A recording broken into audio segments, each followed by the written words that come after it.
இந்த பொண்ணுமே அவ ஹஸ்பண்டை கொண்டுட்டோமேன்ற பயத்துல பயங்கரமா அழ ஆரம்பிக்கிறா. என்ன பண்றேன்னு தெரியாம இப்போ பையனை கூட்டிட்டு கார்லையும் கிளம்பிதான். இப்போ போற வழியில ஹீரோவை பாக்குறதுக்காக ஹீரோ வீட்டுக்கே போறா. ஒரு 2 நிமிஷம் மட்டும் என் பையனை பாத்துக்கிறியா, ஒரு சின்ன வேலை வெளியே போக வேண்டியது இருக்குன்னு சொல்லிட்டு இப்ப பையனை அங்கேயே விட்டுட்டும் போறான். அவ திரும்பி வரதுக்குள்ளேயே வீட்டுல இருக்க டிவியெல்லாம் உடச்சிட்டு அந்த பையன் வீட்டையே 2ஆக்கி வச்சிருக்கான். இப்போ அந்த பொண்ணுமே ஹீரோ கிட்ட என் ஹஸ்பண்ட் ஹைதராபாத் வரைக்கும் போயிருக்காரு, அவசரமா ஒரு ஆளுக்கு 70,000 தர வேண்டியது இருக்கு, நீ கொஞ்சம் ரெடி பண்ணி தர முடியுமான்னு சொல்லிட்டு கேட்கறான்.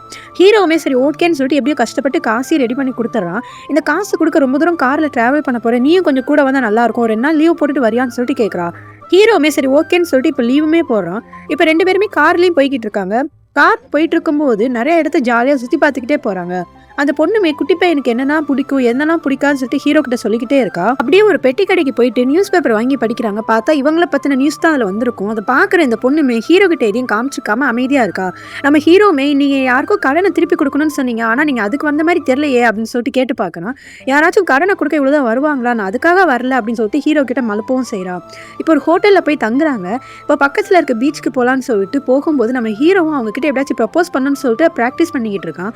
இந்த சைடு அந்த பொண்ணுமே கடலை வந்து சாகலான்னு சொல்லிட்டு முடிவு பண்ணிட்டா.